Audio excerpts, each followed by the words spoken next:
Comment choisir son prêt immobilier? Quand un particulier souhaite faire un prêt pour acheter un bien immobilier, il va présenter son projet dans une ou plusieurs banques. En fonction de sa demande et de sa situation, elles lui remettent des propositions de financement, appelées également simulations, qui décrivent le ou les prêts qu'elles lui proposent de contracter. Ces propositions contiennent des informations qui vont permettre au particulier de les comparer et de choisir la banque qui lui fait la simulation la mieux adaptée à son projet. Tout d'abord, la proposition présente la nature du ou des prêts immobiliers.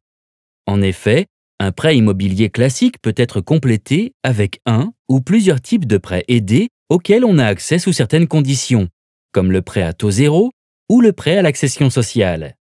Ensuite, pour chacun des prêts, sont précisés le montant accordé ou capital, le taux d'intérêt et sa nature, fixe ou variable, la durée de remboursement et le coût de la mensualité, hors et avec assurance. Le coût total du prêt et le taux effectif global, TEG, apparaissent également.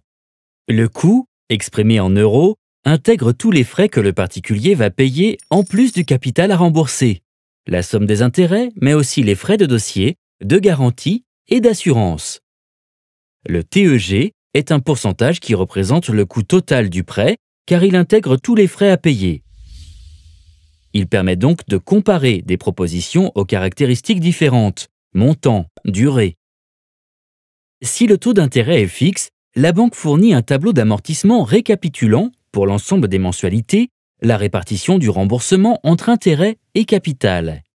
S'il est variable, elle fournit une notice avec des simulations expliquant l'impact sur les mensualités d'une variation à la hausse ou à la baisse de ce taux. Par ailleurs, d'autres informations importantes sont à prendre en considération. Les clauses de modularité, autrement dit, est-il possible de faire varier ces mensualités sans pénalité en fonction, par exemple, des variations de ses revenus?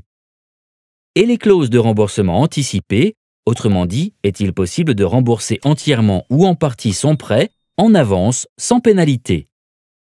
Une fois que le particulier a choisi une proposition, la banque lui envoie une offre de prêt, c'est-à-dire un contrat écrit qui doit obligatoirement contenir ces différentes informations. Il est donc important d'étudier avec attention les propositions de financement avant de s'engager et de signer son offre de prêt.